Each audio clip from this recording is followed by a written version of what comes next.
there are two layers to this, and the first layer is actually just on the easy run. So as we train, we do expect to see an improvement on your easy pace. I mean, otherwise, we wouldn't improve. So that's the one layer is like, yes, okay, we are going to be running faster and faster and faster, but how do we control that, and how do we make sure that that improvement in pace is an organic improvement in pace that's genuinely down to your improvement in fitness, and it's not you that's creating that by almost proving to yourself weekly that you are getting fitter, so you just putting that little bit more effort into your easy run. So that's the one side of it. Welcome on to the next edition of Up. We are building ever closer to Comrades 2024. I've got the Comrades Marathon coach with us once again, Lindsay Parry. Nice to have you. Nice to see you again. Yeah, how's Brad? Lekker going into Easter weekend. So like the year is only but flying.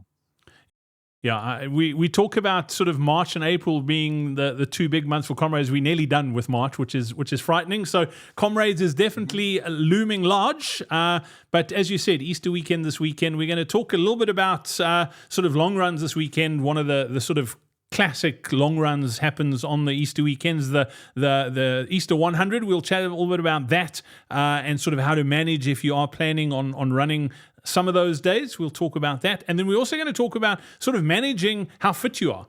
You and I were chatting just before we started recording, and I'm for the first time in a long time feeling fitter than I have in ages. And it's easy to get carried away when you are feeling this fit. And let's be honest, when you are training for Comrades, you're probably going to be fitter than you've ever been in your life. So we'll be chatting about that too. And then it's also important to remember that this week is another one of our Comrades Marathon webinars. So let's get that out of the way up front. If you haven't registered your spot in that, the link is in the description below. Please do save your seat. We are looking forward to having you on live with us. Got lots of questions, or every time we do these live, we get lots of questions. So we'll be answering those as well. So do join us for the Comrades Marathon webinar. Slight different take in this week's sort of recording, Lindsay. And let's talk a little bit about Easter 100 before we talk about sort of how fit we are. We spoke a number of weeks ago about the Cosmos 3-in-1, which was 70 odd Ks in one day. Easter 100 slightly different, but it is still a lot of running over one weekend.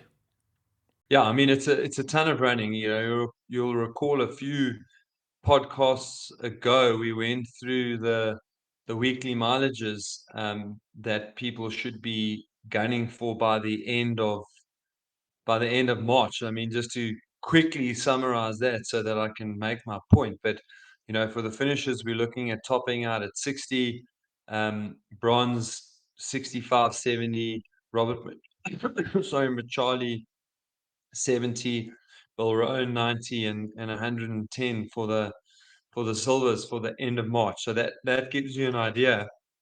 And now we're talking about 100 Ks in 3 days. So we did say also when we went through all those numbers that there are going to be some weeks that are quite big and poke their head out, but 100 Ks over 3 days on the weekend, that's more than just poking your head out. That's a huge load. And I think that actually tells you everything you need to know. I am really, again, not a fan of doing 100 K in 3 days. Not for any plan, not in an organized event, because you're going to run it way too hard anyway. But it is a great opportunity because people have got more time on that weekend, particularly on the Friday. So it gives you an opportunity to spread out your typical weekend long runs. So if you have got quite a big weekend planned of say 50 plus kilometers over the whole weekend, then it can be a good idea to do a biggish run on the Friday and then a smaller run on the Saturday. But effectively, that's how I would manage the Easter 100, is to do 2 of the 3 days rather than doing all 3 days. And if you do the big one, which typically on the Easter 100 is like just about 50 Ks on day one, if you're doing that like big one and doing the whole distance, I'd almost make that's my run for the weekend and then leave the other 2. But yeah, that's how I'd manage that Easter 100. It's a very big training load, 90 to 100 Ks in 3 days, almost double what the bulk of the field should be running in a week. So just be very careful. again, there's a lot of runners that get this kind of idea in their head that this is one of the weekends that gives them the belief and the confidence, and it fixes everything for them from a, what they can expect on race day. So if you're one of those people, one of the big things is to recognize that this is a huge load in 3 days, and that there has to be some payback. So if you're going to put that in, you want to, it's like investing in a poor investment and getting no interest. So if you want to get your interest back from that investment, then you have to allow yourself to recover the week after. But I would encourage you to rather just do less that weekend. That'll be much better for you. Yeah, and it's funny, Lindsay, because as you were talking about it, I remember it was a good few years ago. I think I was doing an Ironman, and I can't remember if Ironman was just before the Easter 100 or if it was just after that year. I can't actually remember. But I had this conversation with you about Easter 100, and you said to me, "Don't do all 3 days. You more than happy with me doing the Friday and then the last day, but don't do the full 50 Ks." And I think you said to me, "Do 35." That was what it was that year. And I was like, man, I really do want to. And I ended up listening to you. And it was so funny because I got to 35 Ks. I was running with my running mates and I was like, that's me, I'm done. And we were miles away from Randburg Harriers Clubhouse, like far away. And they said, well, how are you getting back? I was like, I'm going to catch a taxi. And I made sure that I carried some cash with me. And I literally caught a minibus taxi. I remember standing on Bayers Nordia. I didn't even know the signals, if I was pointing up or down, but I knew which direction I needed to be going in, and hopped in a taxi and got back and met them, and that was it. And it made a huge difference to both my Ironman and my Comrades that year. So advice definitely worth taking. Lindsay, let's talk a little bit about how fit we are. Because, I mean, people training for Comrades, I said at the start, you're probably fitter than you'll ever be in your life when you're training for Comrades. And at this point in your training, it's easy to start getting carried away, especially on the weekday runs. Maybe not so much the longer ones on the weekends, but the weekday runs, you're banking 10, 12K runs without even batting an eyelid. It's like, man, I'm so fit. And it's easy to then start creeping on your paces and feeling a little bit quicker. I remember when I get to that, and it's happening now. I mean, let's talk about the discipline side of it, what you want to chat about, and then I'll give you my experience of what's happening to me right now and how we need to sort of fix that. Yeah, so I mean, there are two layers to this, and the first layer is actually just on the easy run. So as we train, we do expect to see an improvement on your easy pace. I mean, otherwise, we wouldn't improve.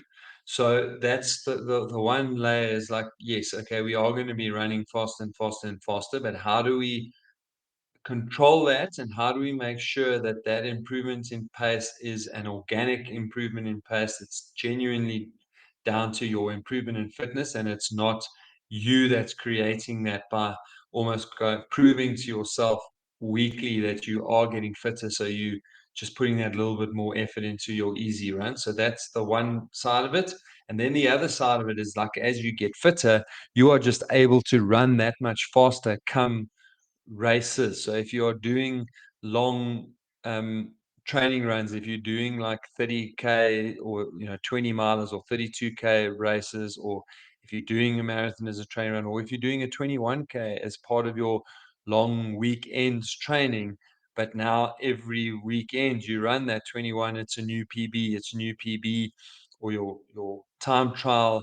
In some of the plans, we've got time trials every week and some of them every second week, but you're not supposed to run every time trial flat out, okay?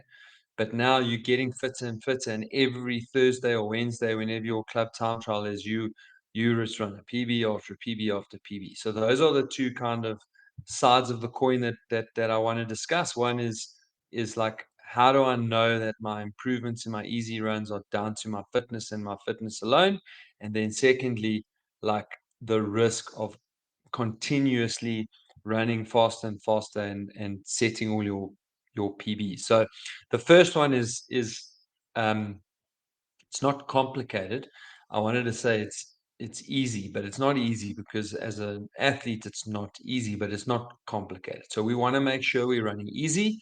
So how much of that improvement really is down to the fact that I'm just getting fitter, and how much of it is down to the fact that psychologically I just keep pushing myself along a little bit. So look, if you're running with people, super easy. Can I chat? It's back to the old trick of, am I actually running a talking pace, or am I struggling to talk while I'm having a conversation with people? So if you can just natter along, talk a lot of nonsense, then that's it. Then you know that training pace is probably coming from a fact that you just a little bit fitter. And obviously almost all of us now have like these wearable devices that take heart rate, pace, you name it. So by tracking what your heart rate's doing and comparing it week to week, and if your pace is getting faster but your heart rate's also creeping higher, well, then you know that actually the reason why your pace is getting faster is because you are actually putting in more effort when you're running. So what we really want to happen is to either be similar, very similar pace with that heart rate coming down a little bit, or we want to be running at that slightly faster speed, but our heart rate is still very much what it's always been in the training process up to now. So if we use those two things in combination with each other, talk, test, heart rate, that'll really help you to stay disciplined and to know, listen, this improvement is because I'm fit, or no, actually you're kidding yourself. You're pushing yourself along to try and show yourself how fit you get. And then of course there's this idea of, okay, I'm running, I've got like 5-6 half marathons lined up. I'm just going to do them as training. But now when I get fit, it's too hard to resist the urge of just smashing a PB. And I mean this is super common. I mean it's a real phenomenon for novice Comrades runners, but also people in their early years of Comrades, because this is one of the first times that you've really dedicated yourself to training and committed yourself to a training process. You are going to get better. You are going to get stronger. We're knocking on the door of peak training. So, we've been building up week after week after week. So now we really do have a good amount of volume. Your endurance has never been so good. You're finally starting to understand why coaches are so insistent on, let's make sure that you are running easy enough and doing the run so that you can do more volume, because you can suddenly see how endurance helps on your speed. Okay, so how do we control that? Well, if you are in that groove and you are that person, you've got to stop running races. That is really the only way out of it. It's too tempting to just run PBs and to feel good about yourself. In the time trials, a little bit easier, because you can literally remind yourself that you are going to get an opportunity to run a time trial at least once a month, where you can run for time, you can set a PB, you can keep showing yourself that you're improving. But then in the other time trials, it's a much more controlled. You're pushing yourself, but you're not trying to get to the end line smashed. You should get to the finish of that time trial feeling like there's always just a little bit more in the tank, and you can just work out exactly what pace that should be run at in terms of the scheme of your plan. So I would say that's probably your PB 8K pace minus 5 to 8 seconds per K, and then that'll give you a good hard hit out, but not absolutely flat out, not risking an injury every time you run, and not risking an injury when you're really pushing yourself on very tired legs. And then the last kind of part of that whole equation is on the intervals, the hills, those kind of things. The same sort of principle applies, is that you do expect to get a little bit quicker as each week goes by, but we don't want to take huge jumps in that improvement. So even if you feel like you can go much faster than what's prescribed on the plan, still just slowly but surely increment the faster you are going. We don't want to risk injury for workouts that, while they improve our overall running, they do improve our running economy, they improve our coordination. At the heart of the purpose of the workout isn't your ability to finish Comrades. So if you are a sub 3 hour marathoner and you're chasing a sub 7 hour Comrades, that means your marathon pace is about 4:15 per K. Your Comrades pace is just under 5 minutes a K. And your 1K pace is anywhere between 3:20 and 3:35 per repeat. So 5 minutes a K, 3:30, 3:35. I mean, they're so far distorted from each other that running 3:20 a K is not really going to improve your chances much over the 3:30 per K. So you're still going to work hard, still going to run fast, but we're going to bring that injury risk right back and make sure that we're working hard, improving form, improving function, but we're not risking ourselves of getting injured way down on the fast end for something that's ultimately not going to be the big differentiator between whether we run silver or don't run silver. Running the Comrades Marathon doesn't have to be scary and intimidating. Just thinking about running 90 kilometers or 56 miles should give you butterflies in your stomach. Add to that the hills you have to run up and down, and having to do it in under 12 hours. The thought of it is enough to freak the most seasoned runner out. Never mind a newbie to ultra running or a Comrades Marathon novice. As much as Comrades is a physical challenge, it's just as much a mental challenge. The constant mental gymnastics of second guessing yourself takes its toll. Am I training enough? How long should my long runs be? How many marathons should I run? What does this pain in my knee mean? My ankle is sore. Should I rest or run? And then the two big ones. Am I fast enough? And will I finish? The questions never stop. The constant worrying is exhausting. And that's exactly why we've created the Comrades Marathon Training Roadmap. It's a proven step-by-step training plan to get you from where you are today to having a Comrades medal around your neck without the stress and worry, knowing that you've done what it takes to finish the ultimate human race, feeling strong and in control, ensuring that you arrive at the start line fit and most importantly, injury-free, because more than 64% of those who didn't finish the race last year started with an injury. The Comrades Marathon Training Roadmap guides you through every step of your Comrades journey. Training, qualifying, tapering, and race day. We've got you covered every step of the way. Simply head over to coachparry.com/up to get access to it now, or simply click on the link in the description. That's coachparry.com/up. Now back to the podcast. Yeah, Lindsay, you mentioned something really important there, and I don't think a lot of people realize that speed's not the limiting factor at Comrades. I mean, obviously you want those PBs, but I mean, if you think of Bull Rowan as a medal, I mean, when someone's Comrades fit, even if you are a sub 12 hour, if you're marginal on the sub 12, like a 6-minute kilometer is doable for the vast majority of the Comrades field. And you're not going to be working like crazy hard, even if you're 12-hour Comrades. But a sub 6-minute okay is what you need to run for Bull Rowan. So the speed's there. It's that endurance, and it's making sure that those easy runs are super, super easy where that gets built in order to run a good Comrades. Yeah, and that's the energy system we need to train. That's what we have to do in terms of getting our body used to that specific joint loading, and running super fast. Yes, it has a contributing factor to our overall fitness and our, as I said, our coordination and our ability to run faster. But our ability to run fast isn't going to determine if we are successful on race day. It's our ability to keep going at a moderate level of intensity for a very long period of time. That's what's going to determine whether we finish or do well on Comrades race day. Okay, then there's one area where I don't know if I'm the only one who does this when they get super fit, but this is something that I really struggle with, and I remember back to my last Comrades, I was doing exactly the same thing, and that is not racing races. Like, I got quite disciplined knowing that if I was running a marathon as a training run, this was the pace I needed to run at. I got pretty good with the time trial stuff, but I found there was a bit of creep in my training runs, like towards the end, like as I was heading home, like the last K or two, I'd be feeling really good because it was an easy run, and then I would like try and open the tank a little bit and see what's in there. And I found myself doing, I still do it. Like, I find myself doing that almost in every run that I'm doing, is where like the racehorse can smell the stables, and then all of a sudden you feel like because you fit, you want to race home. What can you do to stop doing that, or should you be doing that?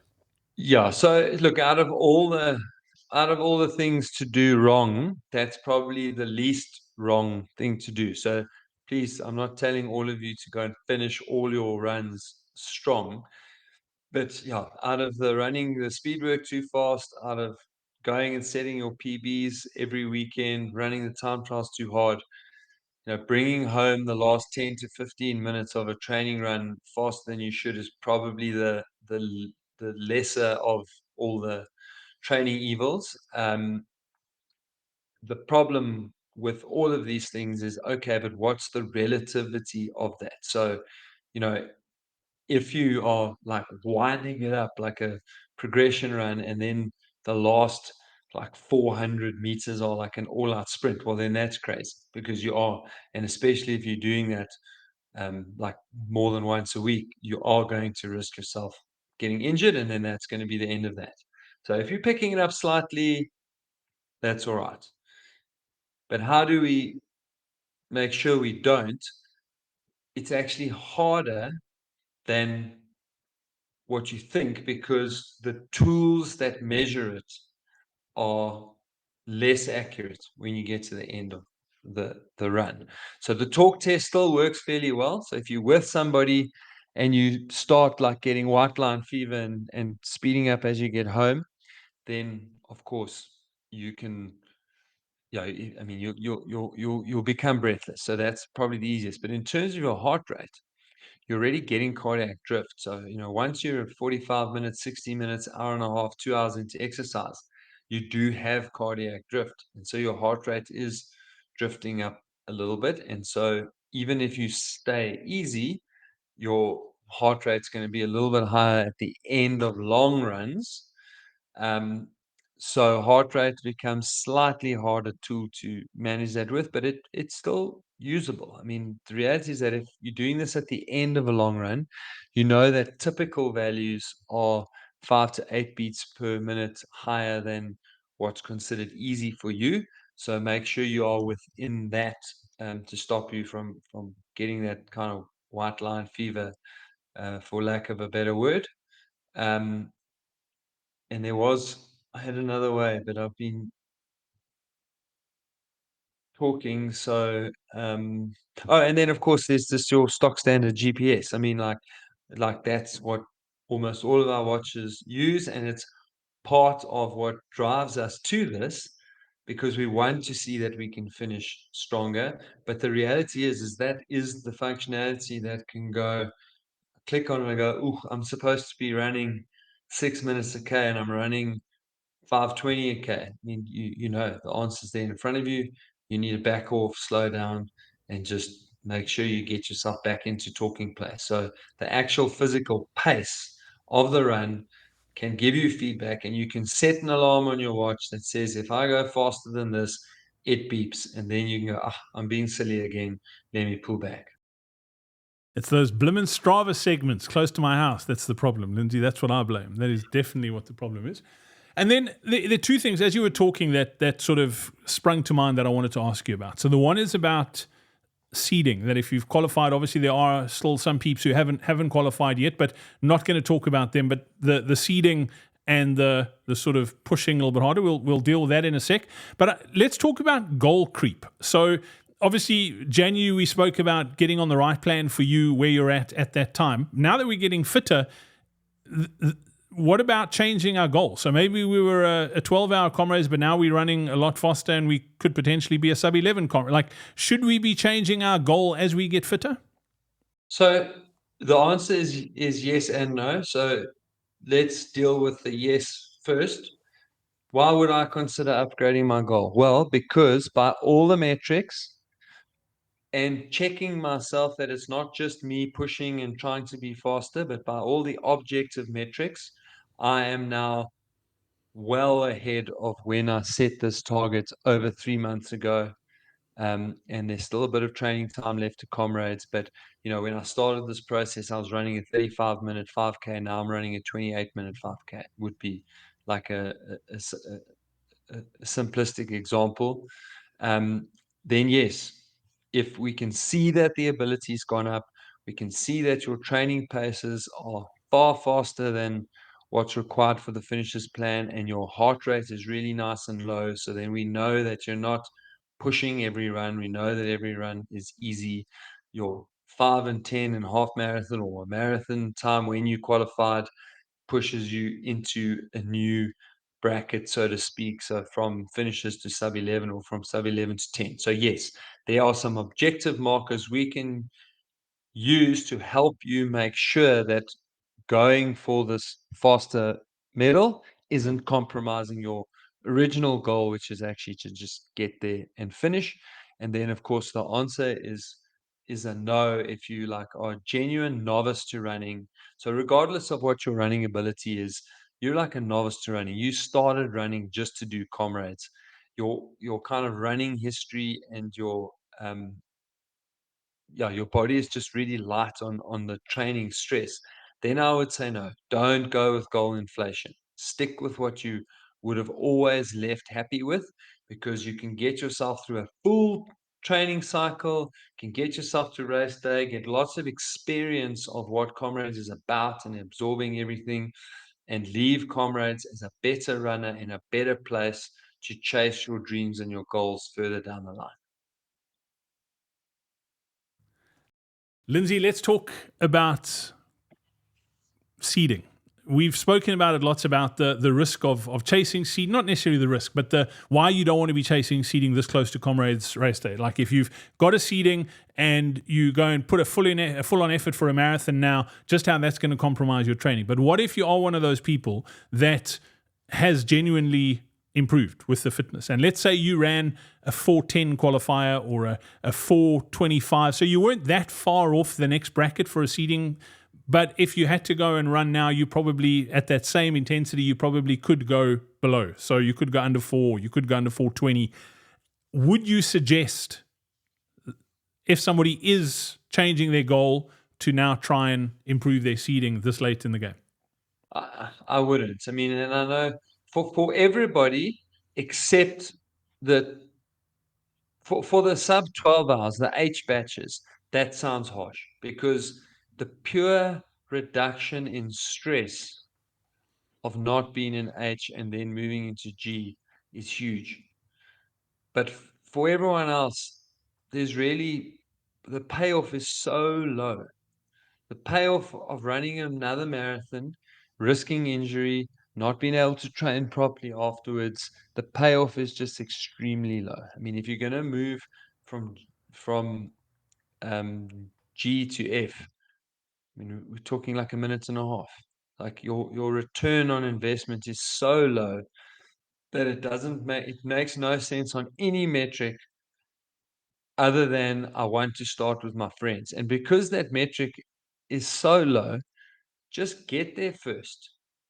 Get to the start line early enough and get there first. And if your buddies are really your buddies, at the expo, go to the help desk, get them to make your buddies seating to match yours, and then you start with them. But no, there's just, like, if you want to talk about zero return on your investment, it's chasing seeding now and really jeopardizing not only your true ability on race day, but absolutely jeopardizing whether you could get a finisher's medal or not. Yeah, I was going to say, Lindsay, that if you can follow me for more training hacks, but make sure you get to the start early and make sure you're at the front of your seeding batch. So if you're in H, make sure you're in the front of H, or if you're in G, make sure you're in the front of G. That is the best way to ensure that you don't lose that extra time in that seeding batch. It's like you don't have to work harder. You just need to wake up slightly earlier on one day. So, and you're probably not going to sleep the night before Comrades anyway. So just make sure you get there early. I think that is great advice. Don't forget, we are doing a Comrades webinar this week. The link is in the description. So if you've got this far, do sign up for that. We look forward to having you on live. Lindsay, Easter weekend. I know you got kids. So do I. It's a big weekend in the Parry household as well as the Nadauld household. So happy Easter to you and to everyone else who is celebrating Easter this weekend as well. Happy training. Parting shot from you before I wrap. Yeah, I mean, I think you gave up beer for Lent or something along those lines. So I think you can probably treat yourself to one. You've made such good progress in your fitness, so now you can indulge a little bit, but not too much. Don't undo all the hard work and discipline that you've been doing. And of course, when I say you, I wasn't speaking specifically to Brad, but actually to you as a general public listener. So be it chocolate, wine, beer, whatever it is that you potentially gave up for Lent, just, yeah, obviously enjoy it, but let's try and use the discipline from Lent to keep that going over the last little push to Comrades. Yeah, let's not hang out on the dark side just yet. We are nearly there. We are nearly there. Keep that discipline.